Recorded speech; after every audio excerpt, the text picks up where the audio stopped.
Chag Sameach. It's Sukkot. I'm here in Sfat, Israel. Very holy city. Enjoying Sukkot with my friend Benjamin here. Hey. Has a beautiful sukkah, and it's a beautiful weather outside. Nice day. And I thought I'd go through the Arba Minim and a little bit of the significance of the 4 species that we're commanded in the Torah to take during the time of Sukkot. So, as you'll notice, we have 3 species that are bound together: the lulav, the hadassim, which are the myrtle branches, and then the aravot, which are the willow branches. Those are explicitly mentioned in the Torah, but then there's one that's set apart and separate, which is called the fruit of a beautiful tree, Pri Eitz Hadar. So it's kind of hidden in a way. What fruit was the fruit of a beautiful tree? What is it referring to? Where the other species that are bound together are referred to specifically by name.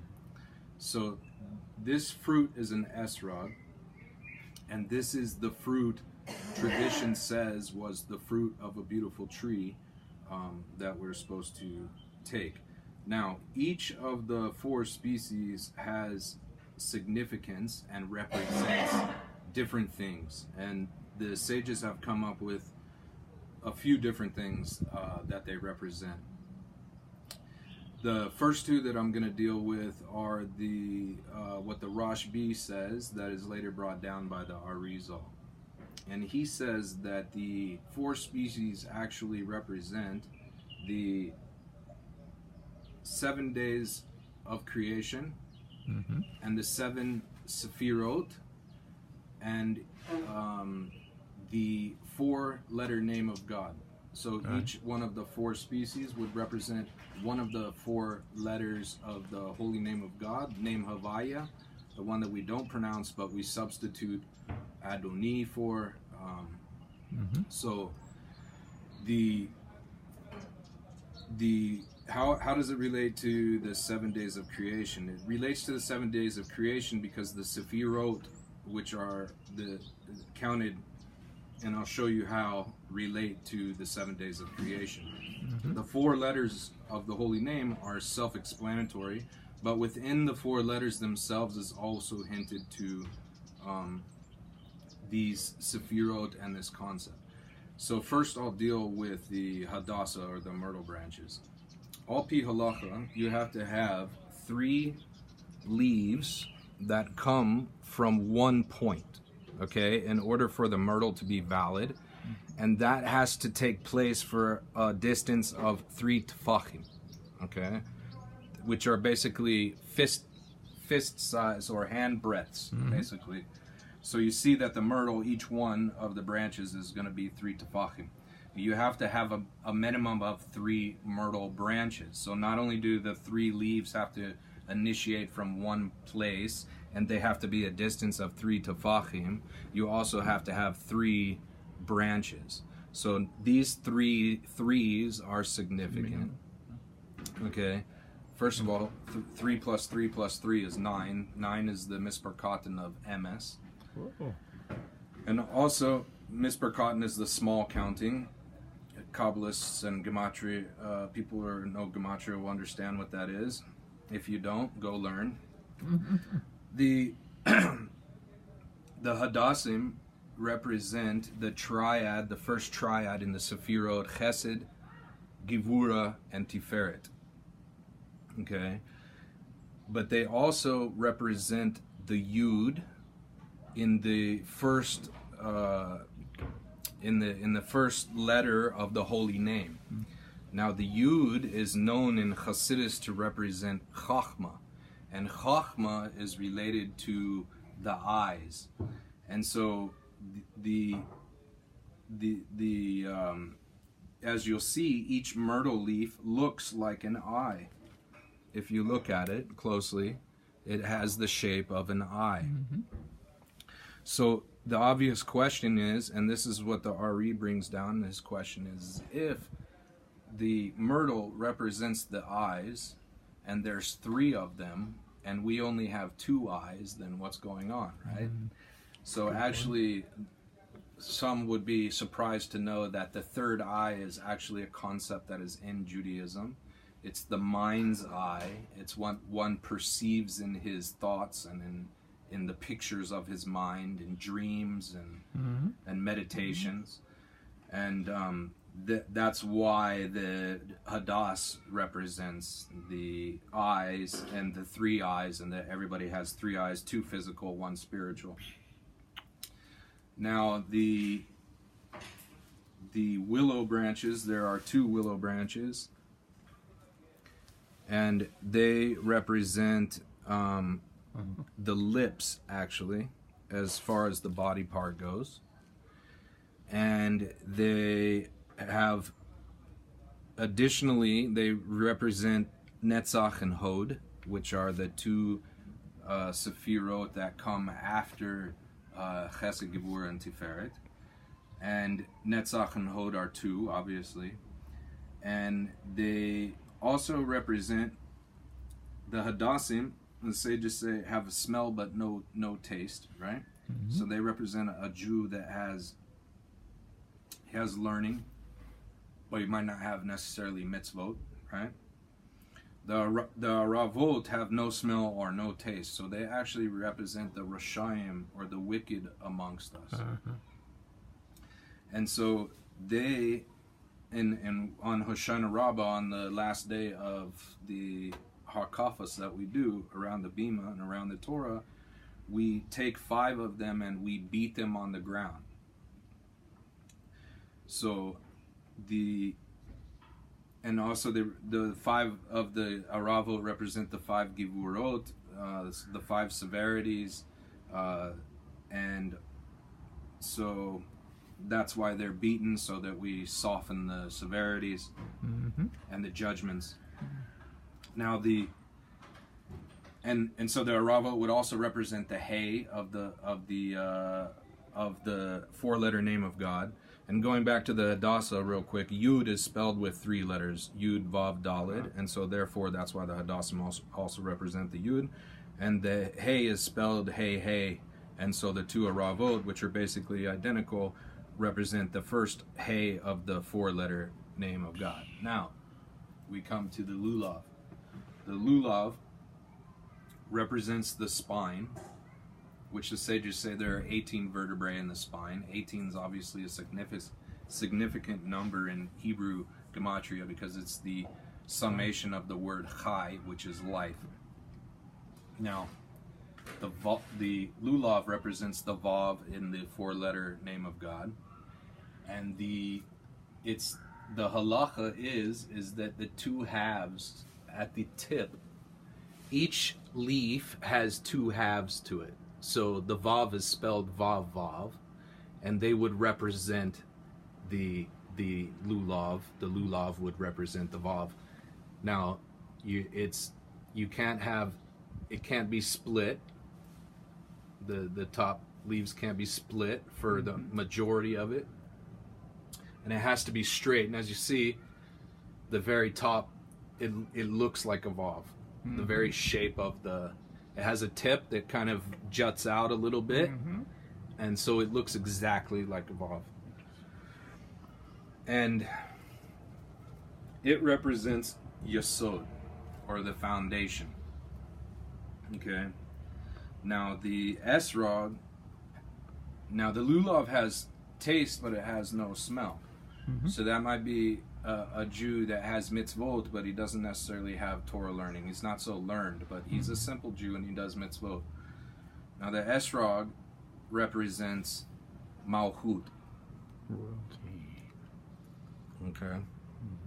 So Malchut is kingdom, and the Esrog has both smell and taste, and the Esrog represents the tzaddik, or the righteous of our people. And as you see, the righteous and the rest are separated. Okay.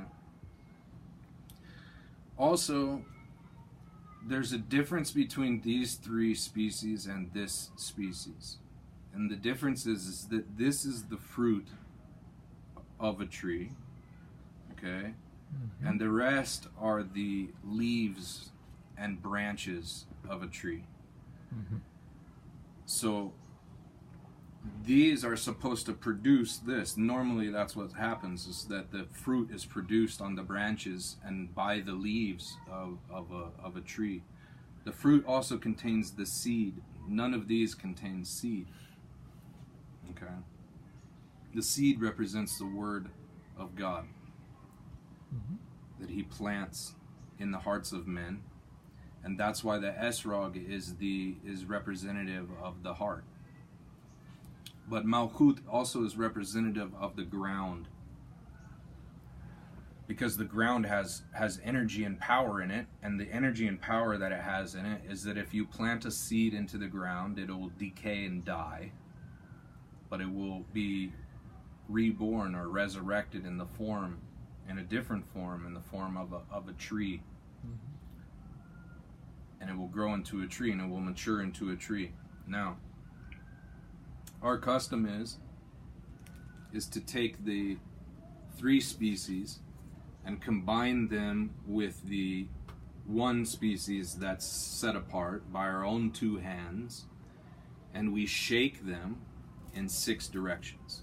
Okay, we shake them east, west, north, south, up, and down.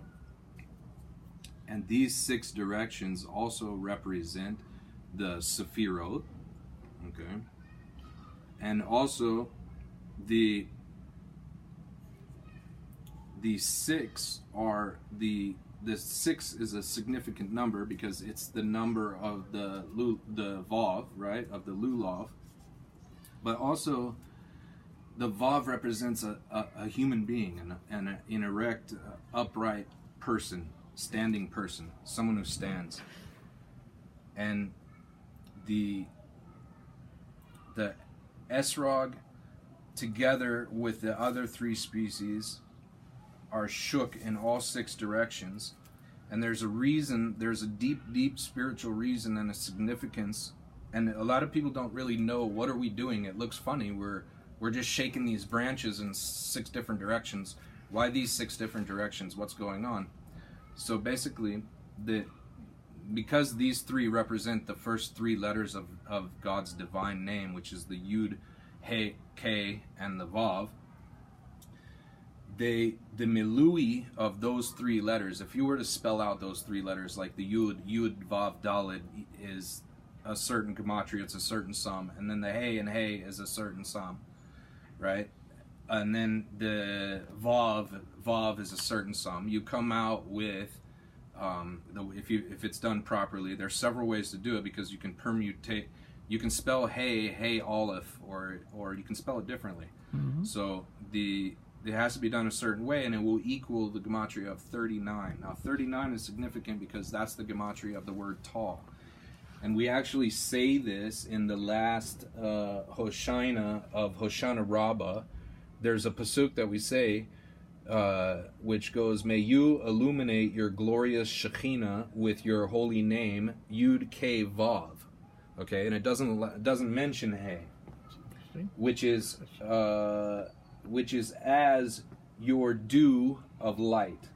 Okay, so it's showing in this exactly what I'm saying is that the first 3 represent the first 3 letters of the holy name of God, and they have a gematria and a milui, if you spell them out, of 39, which is tall. So this right here represents the dew of heaven, right? Whoa. Now this is Malchut, which represents the earth, right? And that's why the esrog is buried in the earth, where these things, the esrog is hidden in the earth, right? Like the meaning in the Torah, and these things are outside of the earth and in display, right?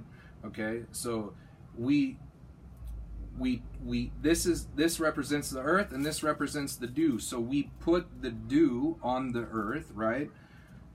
By Lubavitch, we hold the esrog down at the bottom of the lulav, okay? And so as if we were planting these into the ground, sort of say, right? And also as if we were shaking dew on the ground, in all 6 directions, because it says that when the resurrection is going to happen, that God's going to resurrect those from the sea and in the air and in the west and in the east. So everybody will be resurrected in the 6 directions, which represents the man, because man was created on the 6th day, right?